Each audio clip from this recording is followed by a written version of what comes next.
tal? Buenas noches. Bienvenidos a Megáfono, un programa coproducido con Rompimiento.tv y Artículo 19.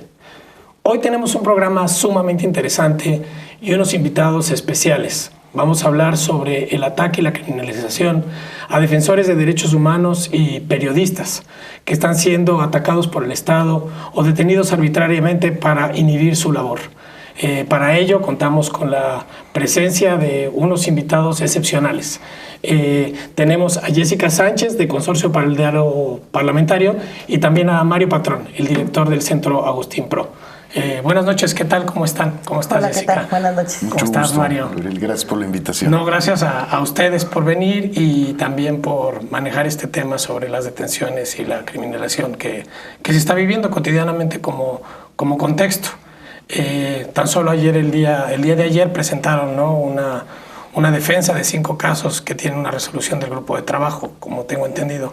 ¿Qué pasó ayer, Jessica, al respecto? Bueno, mira, el día de ayer por fin tuvimos la oportunidad de realizar un evento conjunto, diversas organizaciones civiles, comités de familiares, para colocar en la opinión pública y en la agenda también nacional estas 5 resoluciones que emitió el Grupo de Trabajo de Detención Arbitraria de Naciones Unidas, que coloca un patrón, ¿no? Un patrón de criminalización a defensores de derechos humanos y que el grupo hace un llamado al gobierno mexicano a cesar las violaciones a derechos humanos de estas 5 personas defensoras en el sentido de la liberación, ¿no? Estas 5 personas son Damián Gallardo Martínez, que tiene la opinión 23 del 2014, Librado Baños Rodríguez, que tiene la opinión 19 del 2015, Pedro Celestino Canché Herrera, que tiene la resolución opinión 18 del 2015, Enrique Guerrero Aviña, que tiene la 55 del 2015, y Nestora Salgado García, que tiene la 56 del 2015. O sea, por lo que veo, casi todas las resoluciones son en 2015. Estamos hablando de que en menos de un año se le emitieron 5 recomendaciones al Estado mexicano, resoluciones. Y eso lo veíamos como un precedente muy importante y que justo fue la razón de nuestra articulación. Porque si bien es cierto, cada espacio hizo su trabajo propio de presentar las informaciones, de suministrar las peticiones al grupo de detención arbitraria, cuando pudimos monitorearnos justo revisando la página web, dijimos, ya vemos varios ahí, entonces nos buscamos, nos comunicamos y vimos la pertinencia de salir juntos, ¿no? De salir juntos e interpelar al gobierno mexicano a dar cabal cumplimiento a estas opiniones emitidas por un órgano en menos de un año y que son detenciones desde 2013 y 2014, digamos. Entonces ahí es muy interesante porque para nosotros en mayo del 2013 se hacen detenciones en Oaxaca de 13 personas y que 2 casos se presentan ante el grupo de detención arbitraria, pero que este evento de mayo marca una nueva política de criminalización a defensores de derechos humanos. Prácticamente todos los defensores, estos 5 defensores, pues son defensores comunitarios, ¿no? Okay. Defensores que trabajan en campo, que trabajan en las comunidades haciendo labor de promoción, defensa y que de diferente forma el Estado generó ciertas argucias judiciales para acusarlos, ¿no? Para acusarlos de delitos graves que evidentemente los estigmatizan y les deslegitiman en su labor histórica como defensores. Una duda, Jessica, una cosa es, yo tenía 2 dudas aquí. Uno, ¿es normal que un país reciba en menos de un año 5 de este tipo de recomendaciones por detención arbitraria, o es común, o se había dado otra vez en México en anteriores administraciones? Y lo otro también que nos interesa es, a pesar de que existen estas resoluciones, tengo entendido que no todas las personas están en libertad. Entonces, ¿cuáles son los pretextos que está dando el Estado mexicano para no atender estas resoluciones y poner en pronta libertad a las personas que ustedes defienden? Bueno, mira, es un precedente importante porque me parece que hay una actividad importante del grupo de detención arbitraria. Había mucho tiempo en muchas reuniones que teníamos las organizaciones donde siempre se nos invitaba a que presentásemos casos en Naciones Unidas porque había una subutilización del sistema. Me parece que justo conforme fue avanzando el proceso de violaciones a derechos humanos en el país y que fuimos acercándonos a una crisis de derechos humanos, eso también nos llevó a las organizaciones de sociedad civil a avanzar en las estrategias de documentación y denuncia de violaciones a derechos humanos y te digo, el tema es que fuimos por diversas rutas, ¿no? Y que fuimos en diversos momentos y efectivamente es un precedente importante de 5 opiniones en un mismo sentido en menos de un año notificadas formalmente al Estado mexicano y que de alguna forma ni siquiera lleva evasivas. El tema es que no ha respondido oficialmente a Naciones Unidas nada en relación a estas opiniones. La de Damián Gallardo fue notificada al gobierno mexicano en junio del 2014. ¿Y sigue preso? Y sigue preso, ¿no? Okay. Librado el 19 de febrero del 2015, Pedro Canché el 18 de febrero de 2015 y Enrique y Nestora, que son resoluciones de diciembre, recién notificados, ¿no? Entonces, ahí veíamos que era muy importante una mesa de trabajo con el gobierno mexicano, la cual ya está solicitada justo porque sí queremos conocer de viva voz del Estado mexicano qué mecanismo va a utilizar para la implementación a cabalidad. Claro. Efectivamente, una primera línea es la liberación inmediata, que así lo sugiere, y en ese orden, en los resolutivos de la opinión, dice, se combina la liberación inmediata para que cesen violaciones a derechos humanos y una adecuada reparación del daño, ¿no? O sea, esta gente que está presa va a cumplir prácticamente 3 años en prisión. Damián y Enrique fueron detenidos en mayo del 2013, librado en agosto del 2013 también. Entonces, prácticamente los 3 que aún siguen privados de su libertad permanecen, van a cumplir 3 años. Nestora prácticamente también iba a cumplir 3 años y Pedro Canché, que también ya fue liberado, pero que al final del día, decíamos, como no ha cumplido, ¿cómo se puede visualizar que no es solamente la liberación? Ayer Nestora justo se enlazaba telefónicamente fuera del país.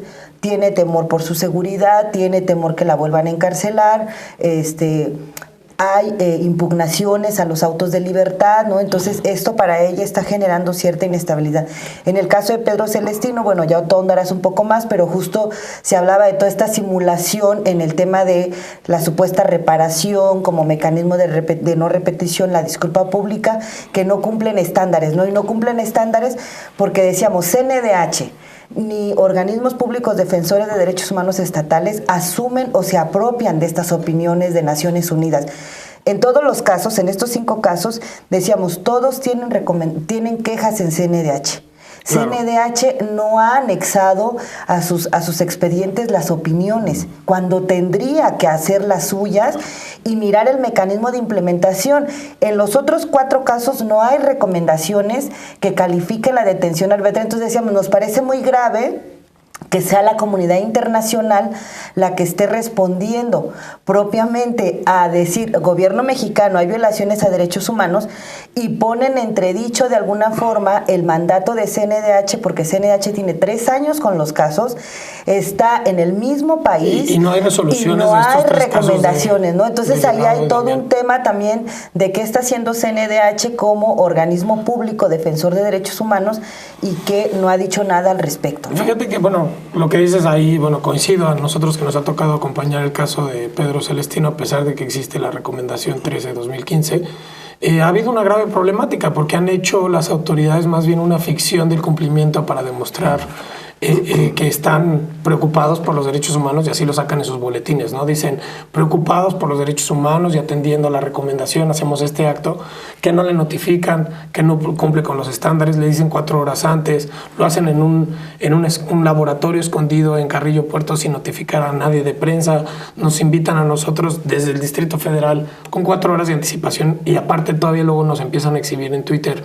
Nosotros ya los invitamos, ¿no? Y ponen la notificación que dices, bueno, ¿cuál es el sentido de hacer eso? ¿Por qué atacar personalmente también a Pedro a partir de esto? Y entonces se vuelve más bien un ataque de nuevo por parte del Estado, este cumplimiento de la recomendación. Sí, están revictimizando porque dicen, otra vez te ataco, otra vez te pongo en el ojo del huracán público. Y también por eso quería la pregunta que yo te hacía, ¿es normal que un Estado tenga 5 recomendaciones de detenciones arbitrarias? Porque pareciera que entonces ya estamos normalizando como sociedad todo esto. O sea, ya viene un grupo de expertos internacional que le dice algo que hizo mal el Estado, pero no pasa nada, ¿no? Y ahora ya vienen ahorita 5 recomendaciones en menos de un año, pero no pasa nada. Y ahora ya estamos cumpliendo mal una recomendación que no se hizo, y entonces pues al parecer como sociedad nos está dañando también todo esto porque no nos afecta. O bueno, no sé si tú qué respuesta tienes en cuanto a tu experiencia.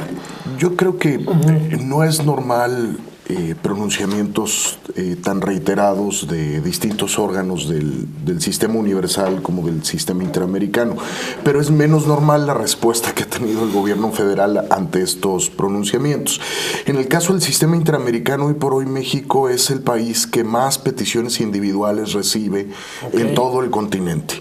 Y en el caso del sistema universal, digamos, en últimas semanas ha saltado a la luz pública una confrontación entre la Comisión Interamericana y el gobierno federal mexicano, pero en realidad quien hace el diagnóstico inicial de país en términos de la gravedad de violaciones como tortura, desaparición, es la ONU, es el Sistema Universal de Derechos Humanos. O sea, si vamos desde marzo del 2014, o sea, antes de que pasara Tlatlaya, antes de que pasara Ayotzinapa, ya el relator de ejecuciones extrajudiciales decía que teníamos un problema de muertes violentas y que teníamos un problema porque un porcentaje relevante de esas muertes violentas podrían ser atribuidas a elementos del Estado, a fuerzas policiales o fuerzas armadas.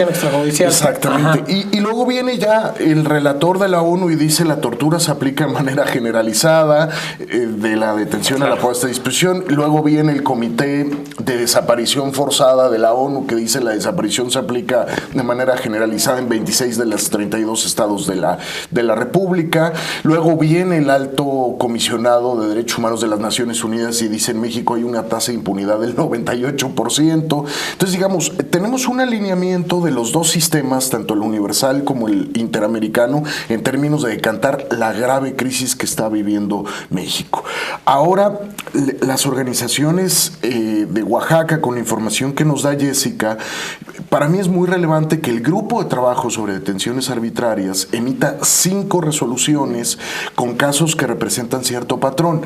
La agenda de derechos humanos en México ha virado mucho hacia el tema de tortura y desaparición, pero poco se habla de las detenciones arbitrarias y es igual o más relevante que la tortura y la desaparición, porque justo es la primera eslabón de la cadena para que exista la tortura y exista la desaparición. Entonces, que el grupo de trabajo esté llamando... Y aparte es clara la participación de la autoridad en la detención. Es clara, ¿no? la participación. O sea, es obvio que es en la cárcel pública. Si te detienen arbitrariamente, luego lo que puede pasar es que te criminalicen ilegalmente, irregularmente, que te violen el debido proceso, pero incluso que te torturen o incluso que te desaparezcan. O sea, la base de la desaparición forzada es la detención arbitraria. Claro.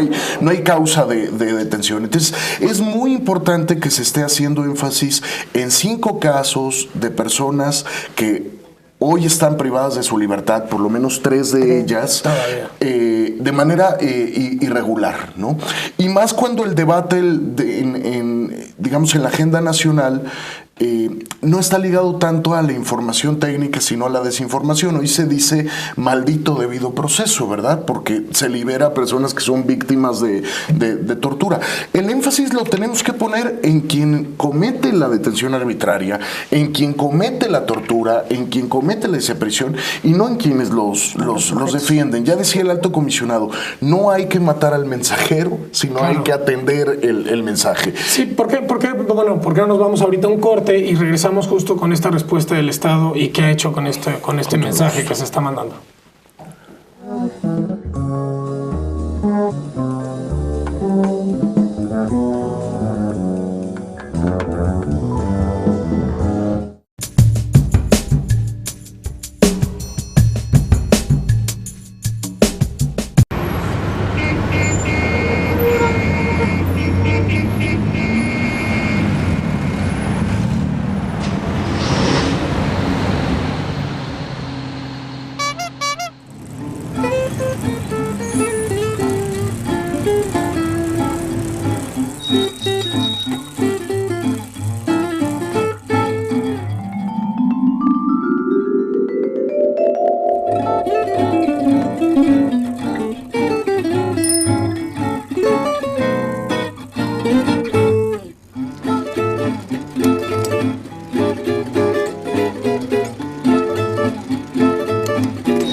Bienvenidos otra vez aquí a Megáfono, buenas noches. Estamos con Jessica Sánchez y Mario Patrón y estábamos hablando del tema de no matar al mensajero.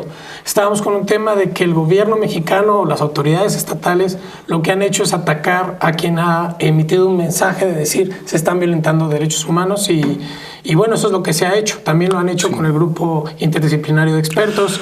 ¿Qué has vivido al respecto en ese tema, Mario? El mensaje es muy preocupante, Gabriel, porque México ha iniciado una confrontación abierta con los mecanismos internacionales de derechos humanos. Al relator de tortura le ha dicho poco profesional y poco ético, palabras más, palabras menos. No solo ya ataca a los de aquí, sino ataca a los de afuera. A la todo, Comisión Interamericana Sí. permitieron que en nuestro país se presentara una denuncia temeraria, visiblemente improcedente, y la PGR se tardara 3 semanas en dar respuesta en contra del secretario ejecutivo de la Comisión Interamericana. Sí. Han permitido que en México se genere toda una campaña de desprestigio en contra de los 5 integrantes del grupo interdisciplinario de expertos de la Comisión Interamericana para el caso Ayotzinapa, cuando el propio Estado participó en la designación de estos 5 expertos. O sea, de los 5, 3 venían en la lista del gobierno federal mexicano. Y frente a eso no hay una posición clara. Lo que dice el gobierno es que son actores que en ejercicio de su libertad de expresión pues están expresando lo que opinan en términos de la descalificación. Y nosotros decimos, no, su posición tendría que ser al revés. Ellos como gobierno, como Estado, tienen la posición de garantes. ¿De garantes de qué? De las condiciones de trabajo de quienes nos dedicamos a defender los derechos humanos. Entonces, más aún cuando estamos hablando de organismos internacionales, justo el gobierno tendría que tener un posicionamiento claro en términos de la legitimidad de los actores y de la relevancia y el papel de quienes defendemos derechos humanos en un régimen democrático, ¿verdad?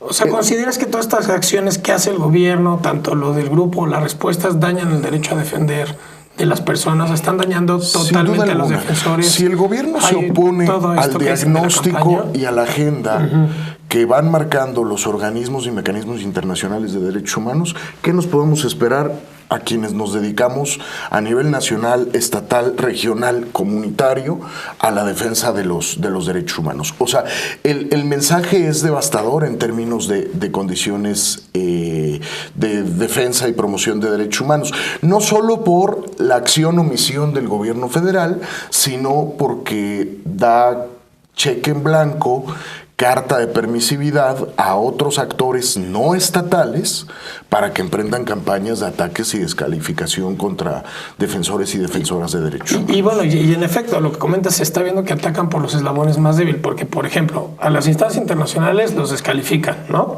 A algunos defensores aquí internos los atacan y les hacen campañas con otro tipo de acciones que también hemos estado viendo ahorita con el director de la Comisión Mexicana, que le hacen ataques, que está realizando.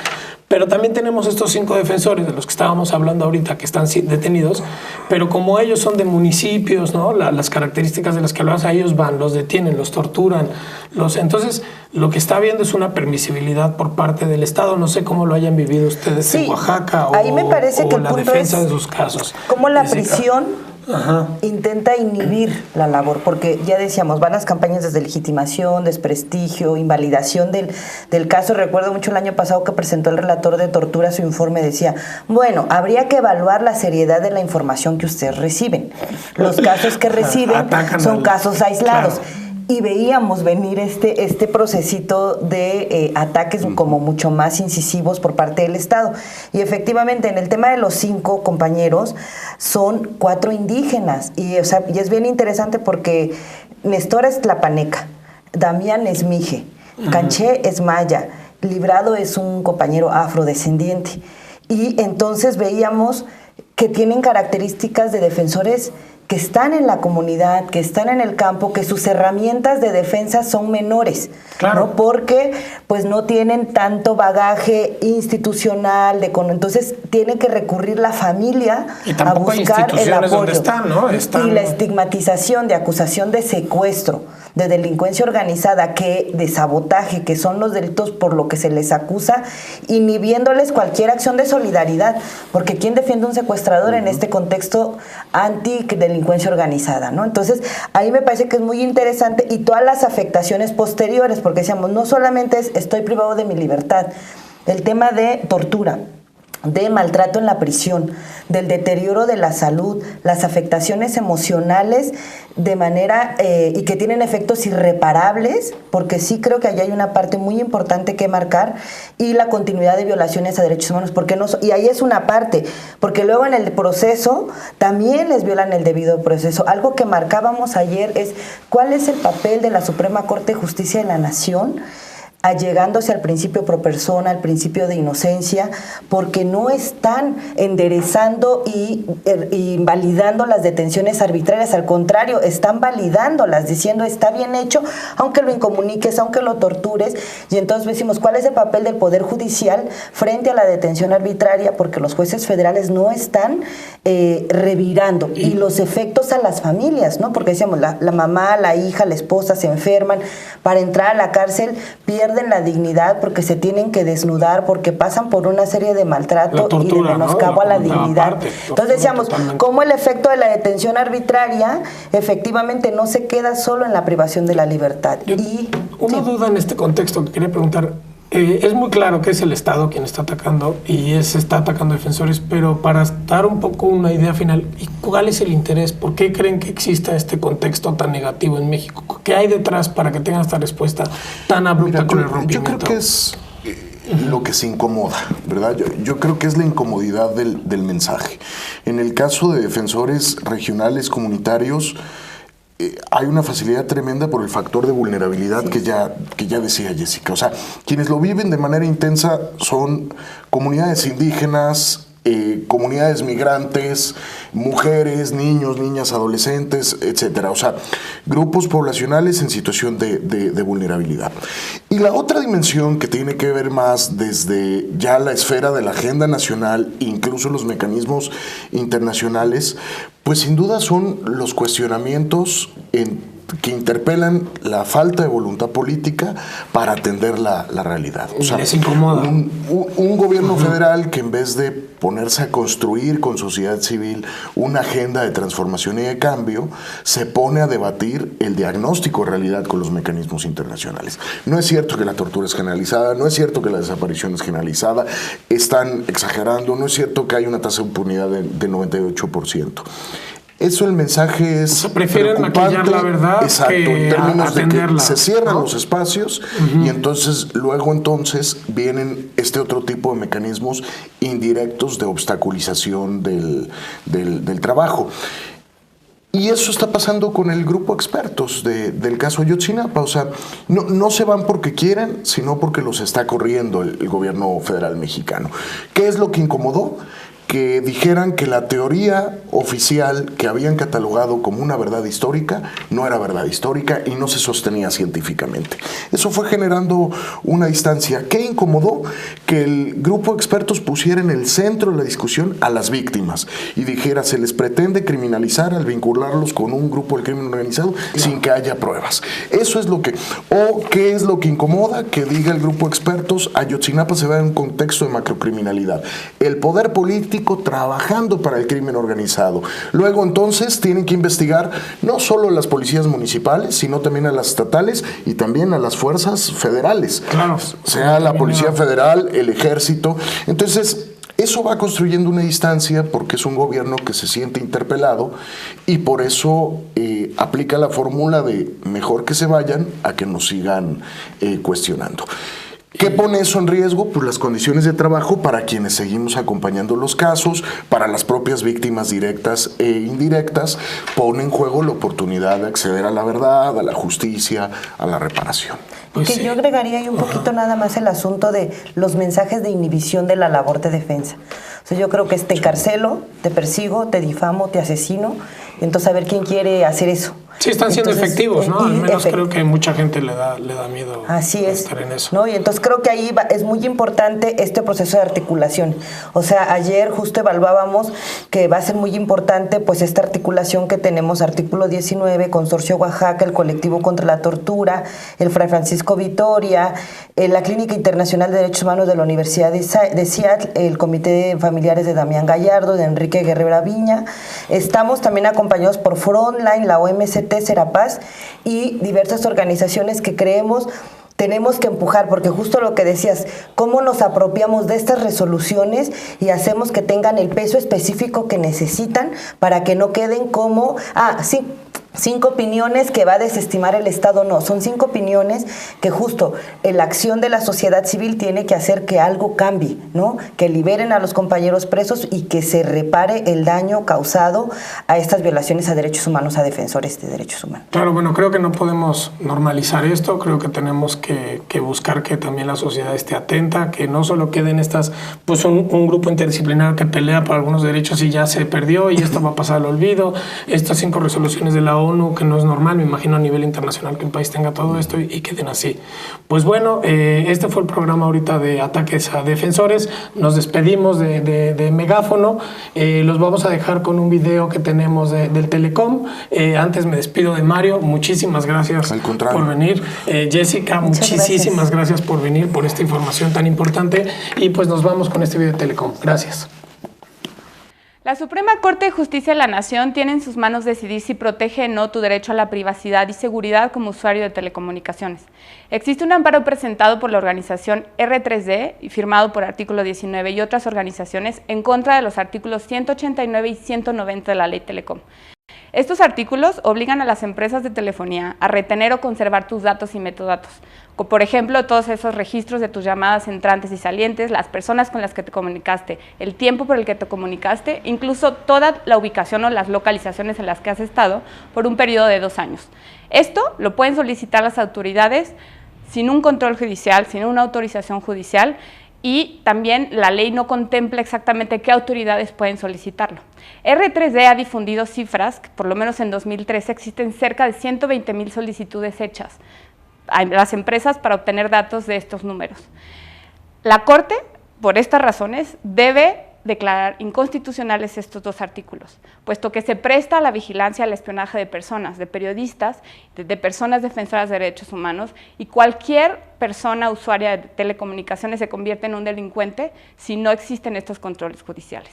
Este no es un amparo que busque liberar delincuentes o secuestradores, al contrario, es un medio para controlar que las autoridades no criminalicen a las personas a priori, sin tener o estar involucradas en una investigación o en un proceso penal.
Los periodistas son el eslabón que más sufre esta situación de, primero, un Estado fragmentado, en donde pedazos del Estado trabajan para 3 o 4 diferentes grupos criminales, fragmentos, y después el hecho de que existe un pacto de impunidad política, que por definición, como ya te dije, el sistema judicial se paraliza, ni bien existe un crimen de lesa humanidad en donde hay un político involucrado.